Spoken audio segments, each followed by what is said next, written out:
sometimes we learn something new that makes us realize what we thought before was wrong. And we can learn and grow from that opportunity and just continue on, or we can double down and say, there's no way we're wrong. There's no way we got this wrong. We didn't miss the boat, anything like that. And so one of the brilliant things that comes with age is perspective, because we get to see how things play out and we get to notice who steps up and goes, oh yeah, I was wrong. I used to think that this was the way things are, but as I learned more, I changed my position on that. And I always reserve the right to learn and grow and change my position, as I did with certain dietary things that I was taught in naturopath school. But this video today is going to kind of take a retrospective look at some of the things that we were told in like the 80s and 90s and what the outcomes of them turned out to be. So I'm Dr. Patty Barch. I'm a traditional naturopath and owner and founder of Naturally Unbridled Wellness in Onalaska, Wisconsin, and naturallyunbridled.com. This is Down the Ridge with Dr. Patty, where I give you 7 to 10 minutes of holistic life and wellness information on my way to work. So I was thinking this morning about how I get a little triggered when somebody tells, like, I hear somebody at the airport or whatever ordering an egg white omelet. Like, egg whites, really? Is this 1984? And then, you know, a lot of people say, well, I don't eat red meat, or I don't eat a lot of red meat. Like egg yolks and red meat are somehow horrible, and that it's almost like virtue signaling to order an egg white omelet or to not eat red meat. And we can thank the 80s for that. So if you're old enough, like I am, we can remember television commercials about Mr. Cholesterol, right? It really started talking about cholesterol as being a bad thing, and saying that eggs are high in cholesterol and red meat is high in cholesterol. And so telling people to eat, stop eating eggs. So the egg people had to come out with the incredible edible egg.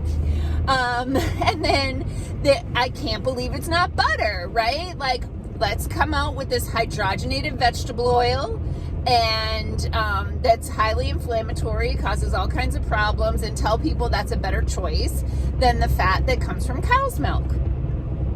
And then, of course, pork, the other white meat, right? Like, people trying to say, like, oh, pork is not red meat, so don't worry, it's not unhealthy like that beef stuff is over there. And so what happened starting in the 80s? So starting in the 80s, everything was, you know, low fat this, low fat that, no cholesterol, blah, blah, blah. Well, you know what happens with low fat? High sugar. Ooh, I like my high voice right there. High sugar. So what we started seeing is, rather than people eating hamburger, they were told to eat, by the people who supposedly knew the most, they were told to eat a baked potato with margarine. And all sorts of advice like that, right? And what did we see happen starting in the 80s? The physical expanse of the waistline of Americans eating these horrible, low-fat, high-sugar, highly processed, hydrogenated vegetable oils, trans fats, all the things. And so people just kept getting bigger and bigger and bigger. And I was talking the other day to somebody about this, and I was like, when I was a kid, you could say, like, this isn't a nice thing to say, but I'm just saying, like, if you said the fat kid in the class, everybody knew who the one kid was that was chubby, right? One chubby kid in the class. Everybody else is like normal body weight.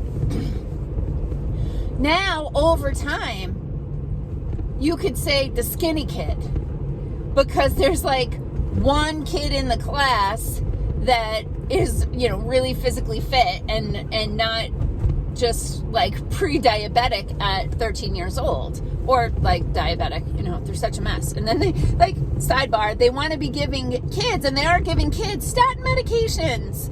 Oh my God. So this whole anti-cholesterol thing, this don't eat eggs, this don't eat red meat. Okay, eggs are a superfood. Ideally, pasture-raised eggs. Now, this time of year, even the pasture-raised eggs aren't like awesome, because if you can see out the window, everything's brown and they're not eating bugs and they're not eating a lot of grass. I mean, thankfully, we don't have much snow. But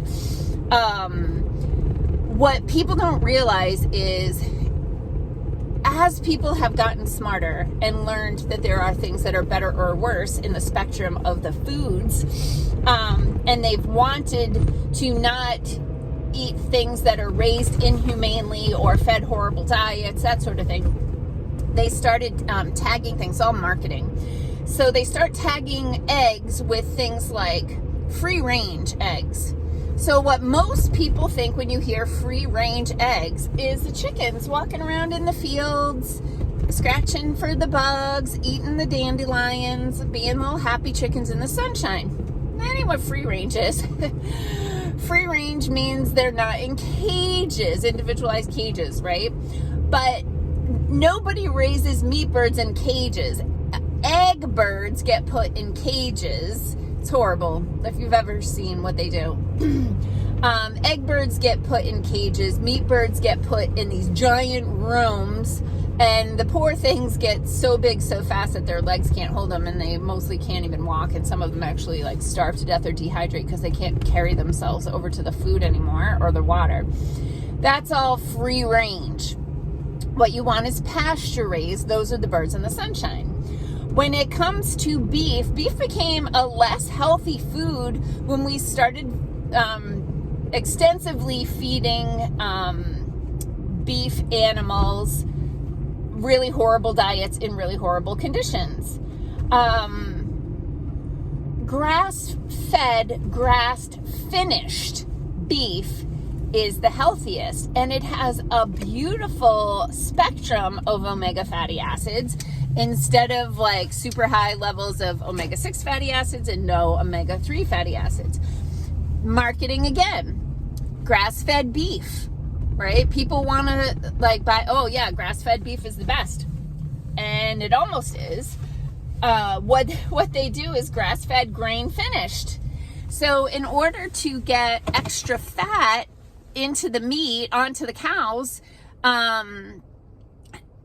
because grass isn't super high in calories.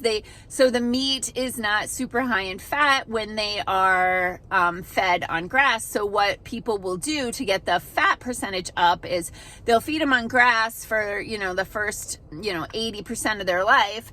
And then the last like 10 to 20% of their life, they put them in confinement and finish them out. Finish meaning just before they send them to slaughter, they finish them out on grain. So grass-fed, grain finished, not really much of a nutritional advantage there. So you want to look for grass-fed, grass-finished. And there's nothing wrong with eating grass-fed, grass-finished beef. It's healthy for you. And eggs are healthy for you. The healthiest part of the egg is the yolk. That's where all the nutrients are, aside from just some albumin protein in the white, and boring. So at some point you would think that the regulators who said like everything needs to be low fat, let's put in artificial sweeteners and artificial flavors, so this thing that doesn't have any fat actually tastes like something, even though we're just putting chemicals in there. I mean, you would think that people would look back and go, yeah, we were wrong about that. We really need to tell people that you want to eat grass-fed, grass-finished, and that you want to eat pasture-raised eggs. But instead, they just do marketing to confuse you and to convince you that their crappy livestock management practices result in a healthy food product.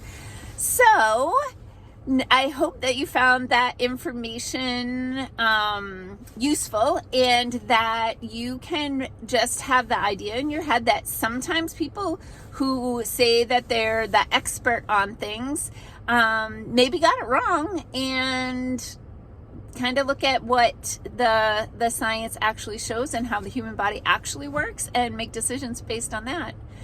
Don't forget, this Saturday morning, I'll be speaking at Om Yoga Studio for their Yogaversary celebration with the infamous Tammy Z. There are, I think, 4 of us speaking that day, plus vendors, free yoga, all the things. I think it starts at 8 o'clock on Saturday at Om Yoga Studio, just across the road from my office on Rudy Street in Onalaska. Peace out, peeps. Have a healthy day.